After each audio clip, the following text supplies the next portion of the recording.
The deployment of storage systems coupled to hybrid renewable energy generation systems is crucial for increasing the renewable energy penetration in isolated systems and specifically on islands.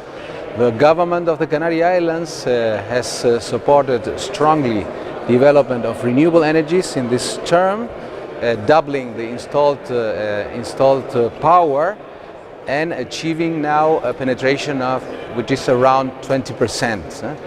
But we are only exploiting up to now fluctuating renewable energies. In this sense, systems like the ones we are treating here in this workshop will allow us to go steps further in this renewable energy development policy. So we firmly believe that projects and initiatives like Tilos will help us improve the energy management of insular systems and consequently also help us reduce greenhouse gas emissions in beautiful landscapes like we have on European islands.